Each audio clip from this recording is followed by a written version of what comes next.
Bab 036.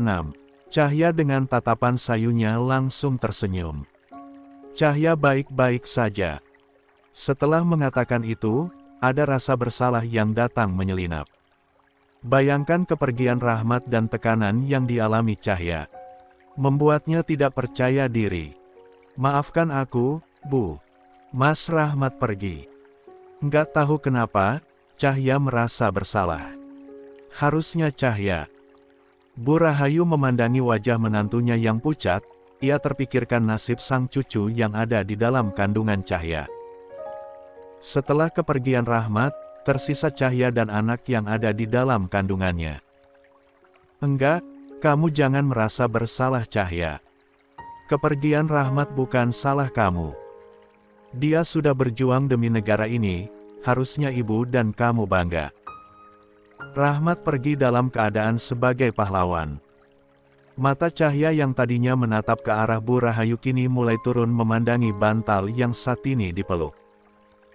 Bukan bantal, lebih tepatnya perutnya yang kini terdapat janin yang sedang berkembang. Oh iya, ibu minta kamu tetap di sini bersama ibu. Cahya, kamu bagi ibu sama pentingnya dengan Rahmat. Apalagi sekarang kamu lagi mengandung cucu ibu. Ibu tidak akan membiarkan kamu membesarkan anak itu sendirian, ucap Bu Rahayu. Cahya mengangguk dengan haru. Makasih, Bu. Tanpa menunggu, Bu Rahayu memeluk menantunya erat sambil menepuk pundaknya beberapa kali. Memberi dukungan secara fisik. Kamu enggak sendiri, sayang. Ibu tahu betul bagaimana rasanya kehilangan.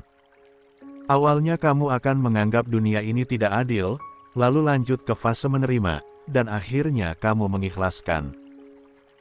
Untuk melewati semua fase itu, kamu harus banyak bersabar. Dan kamu harus tetap di samping ibu. Tegas Bu Rahayu. Kepala Cahya mengangguk kecil. Bu, Cahya kayaknya mau cuti kuliah saja. Boleh, kan? Kenapa enggak? Itu keputusan kamu. Ibu akan mendukung semua keputusan kamu, ucap Bu Rahayu. Besok akan Cahya urus, sekalian ke rumah dinas, mau ngambil beberapa barang yang tertinggal. Mau ditemani? Tawar Bu Rahayu. Enggak usah, Cahya sendirian aja. Oh ya udah kalau gitu, ibu juga mau ke butik. Untuk apa ibu ke butik? Tanya Cahya bingung. Bu Rahayu tersenyum. Ada sedikit urusan. Cahya hanya mengangguk. Keesokan harinya, Cici dan Elang tampak terkejut ketika melihat Cahya datang ke kampus, terutama mengingat masih suasana berduka setelah kepergian suaminya. Cici, dengan mata yang melebar, segera mendekati Cahya dengan ekspresi perhatian. Elang, yang sedang berbicara dengan beberapa temannya, menghentikan pembicaraannya dan memandang Cahya dengan heran. Cahya, kamu ngapain ke kampus? Tanya Cici. Ada masalah? Kalau belum sanggup kuliah, di rumah aja. Masalah absen dan segala macam, aman itu. Udah gue bantu izinin, ucap Elang dengan mata meneliti dari atas sampai bawah. Cahya merasa senang melihat temannya memberikan perhatian padanya. Senyum tipis muncul di wajahnya, menggantikan sejenak bayangan kesedihan yang selalu menyertainya belakangan ini. Enggak ada masalah, kok. Aku kesini karena mau ngurus surat izin cuti. Kayaknya aku butuh waktu untuk merehatkan diri sampai melahirkan, jelas Cahya. Kalau itu biar gue bantu. Pakai jalur orang dalam gue bantuin biar cepat, ujar Elang dengan bersemangat. Makasih ya. Kalian baik banget, kata Cahya. Kayak ke siapa aja, sahut Cici. Setelah mengurus surat izin cuti, Cahya berniat pergi ke butik menyusul Bu Rahayu. Entah kenapa dia sedang ingin bertemu ibu mertuanya. Takutnya Bu Rahayu kewalahan mengurus butik sendirian. Cici dan Elang menawarkan untuk mengantarkan Cahya ke butik tetapi ditolak. Cahya lebih memilih untuk pergi naik taksi online saja. Selama perjalanan, Cahya berusaha menelepon Bu Rahayu ingin memberitahu kalau dia akan menyusul, tetapi panggilannya tidak diangkat. Bukan sekali dua kali tetapi berkali-kali. "Pak, jalannya dipercepat ya," titah Cahya pada supir taksi. "Aduh." Bu Rahayu duduk dengan sabar di butik lantai 2, menunggu kedatangan Andi. Suasana di sekitarnya tampak tenang, sebagian besar karyawan sedang izin makan siang. Di tengah ketenangan ini, terdapat rasa khawatir yang datang menyelimuti dirinya. Tidak lama kemudian Andi datang dengan raut wajah bingung lalu duduk di hadapan Bu Rahayu. "Ada apa, Bu?" tanya Andi sembari menaruh ponselnya di atas meja. Sebuah tarikan napas mengawali Bu Rahayu berbicara. "Siapa Cynthia?" Andi kaget. "Cynthia apa, Bu?" Andi gak ngerti. Dia mencoba mengelak. "Kemarin ada perempuan yang telepon ke nomor kamu, ibu yang angkat, dan di perempuan itu ngakuin dirinya sebagai istri kedua kamu. Bahkan dia kenal sama ibu kamu," tanya Bu Rahayu memojokkan Andi. Wajah Andi pun berubah pucat, tetapi sebisanya ia menyembunyikan rasa takut dan khawatir yang timbul dalam waktu yang bersamaan. "Itu, ibu salah paham. Dia teman Andi, orangnya emang suka iseng gitu, Bu. Kamu pikir, ibu akan mudah percaya dengan alasan kamu, Andi? Mana ada orang iseng sampai seperti itu? Kamu jangan coba berbohong." "Untuk apa aku bohong, Bu? Andi cinta banget sama Sari. Cuma Sari istri Andi satu-satunya." "Sudahlah Andi, jangan ngeles terus. Bicara yang sebenarnya." "Tapi itu fitnah, Bu." Andi masih mengelak. Bu Rahayu mulai kehabisan kata-kata untuk bicara dengan Andi. Sampai akhirnya matanya menangkap ponsel yang ada di atas meja. Seakan tahu arti tatapan mata Bu Rahayu, Andi pun mulai cemas. Saat tangan Bu Rahayu mau mengambil ponsel tersebut, Andi lebih dulu merampasnya. Akibat rasa takut yang menyelubungi Andi, akhirnya laki-laki itu melempar jauh-jauh ponselnya. "Kenapa kamu lempar?" tanya Bu Rahayu dengan suara meninggi. "Jadi benar kamu selingkuh, kan?" Andi yang frustasi mendadak menatap Bu Rahayu dengan tajam. "Iya, aku memang selingkuh. Wajarlah aku nikah lagi. Anak ibu kan gak bisa kasih aku keturunan." Bu Rahayu melotot kaget. "Kurang ajar kamu. Awas, saya kan adukan ini ke Sari." Bu Rahayu hendak pergi, tapi tangannya dicekal Andi dengan kuat. "Jangan macem-macem ya, Bu." Andi mengancam. Tatapannya nyalang. Bu Rahayu ketakutan. Tapi dia mendapat ide, ia menginjak kaki Andi dengan sekuat tenaga. Bu Rahayu berhasil lolos.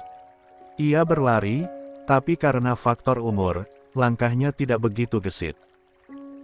Sementara di belakang, tampak Andi mengejarnya. "Tolong!" teriak Bu Rahayu ketakutan. "Ibu!" Kebetulan Cahya yang sudah berada di bawah langsung menghampiri Bu Rahayu yang masih berada di tangga atas. Namun, baru saja menaiki 5 anak tangga, Bu Rahayu terpeleset membuat dirinya terguling di tangga.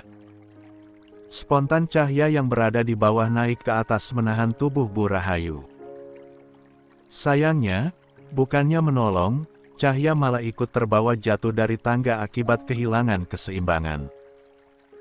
Keduanya pun terjatuh sampai di lantai bawah dan sama-sama jatuh pingsan. Rumah sakit.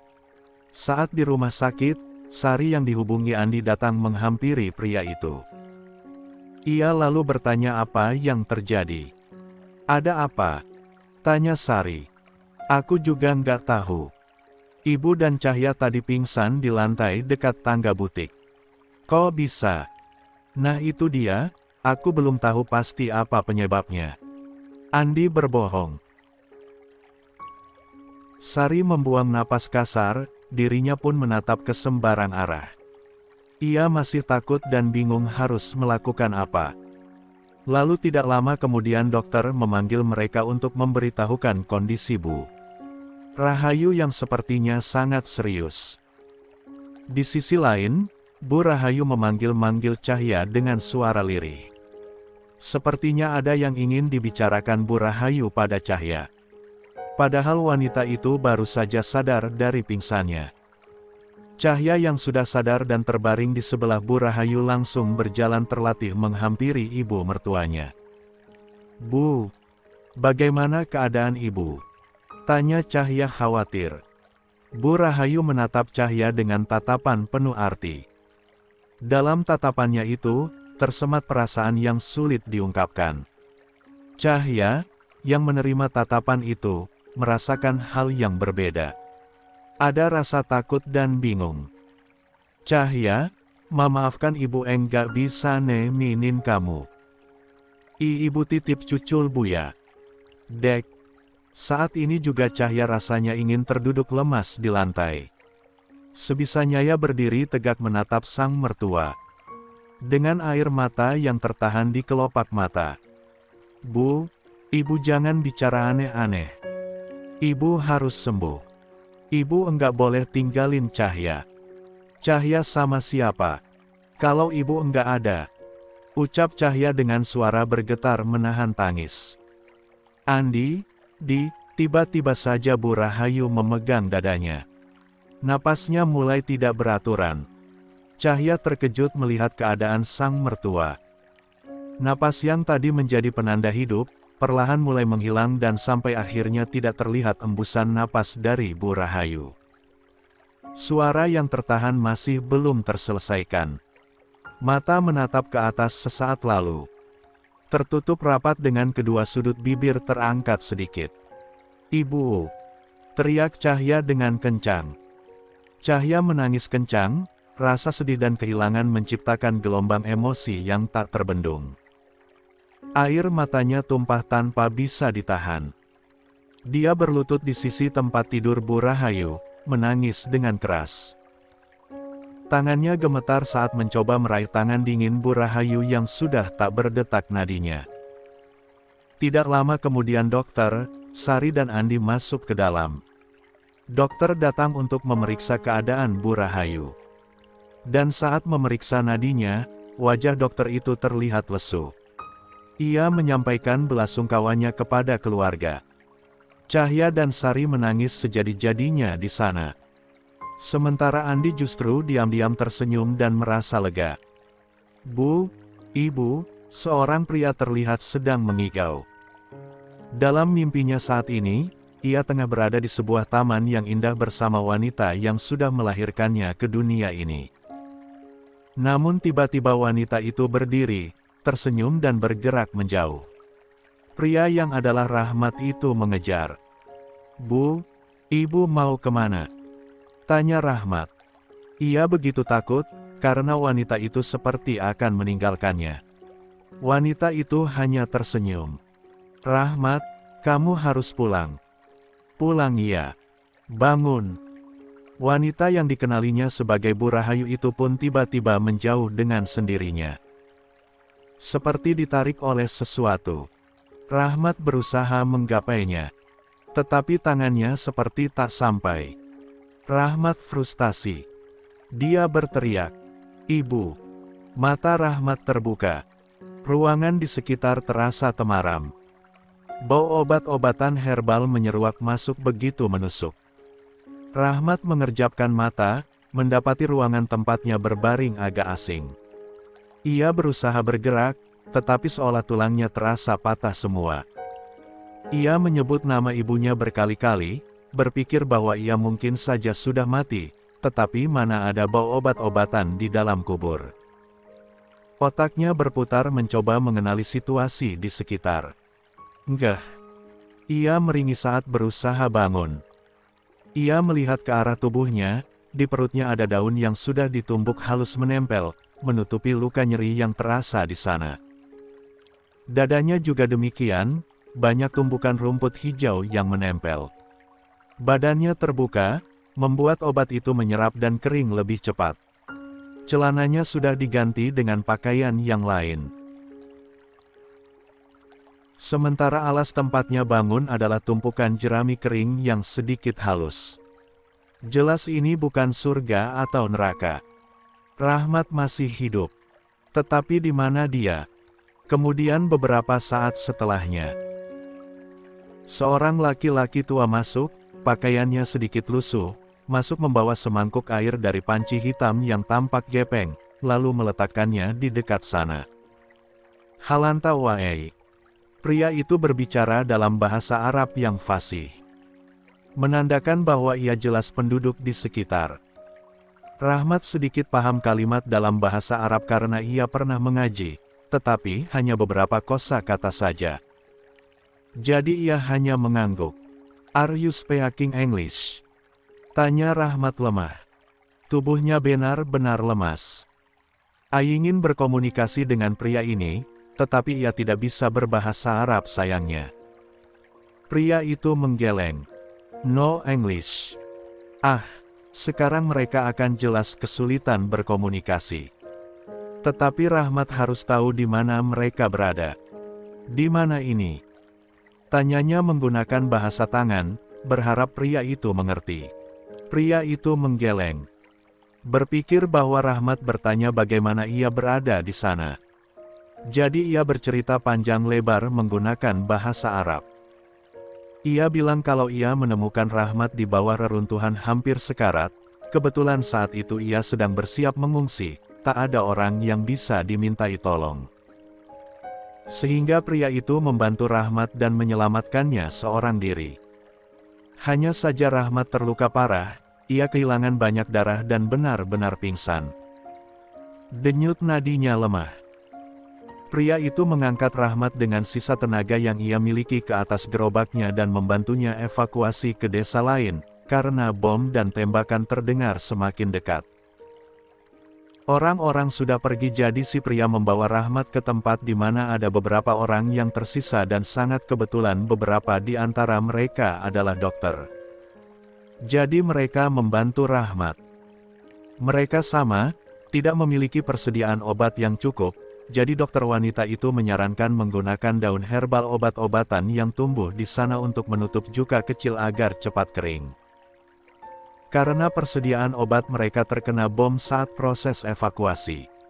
Sementara luka besar masih bisa dijahit menggunakan peralatan seadanya. "Aku tidak mengerti, tapi terima kasih sudah menyelamatkan nyawaku," kata Rahmat. Ia tidak tahu apa yang ia dengar barusan. Pria ini berbicara cepat dan ia tidak menangkap satupun maksud dari kalimatnya. "Di mana orang-orang? Apa hanya kau yang masih di sini?" tanya Rahmat. Percuma sebenarnya ia bertanya. Toh, pria ini tidak mengerti maksudnya dan jikapun iya, Rahmat sendiri tidak akan mengerti apa yang ia bicarakan. "Aku tahu kau pasti kebingungan. Tetapi kita harus pergi dari sini. Hanya kita yang tersisa. Orang-orang sudah mengungsi, sebentar lagi para pemberontak sampai ke tempat ini. Para tentara ditarik mundur dan pastinya ini akan menjadi ladang perang. Kau harus cepat sembuh dan setelah itu kita pergi secepatnya."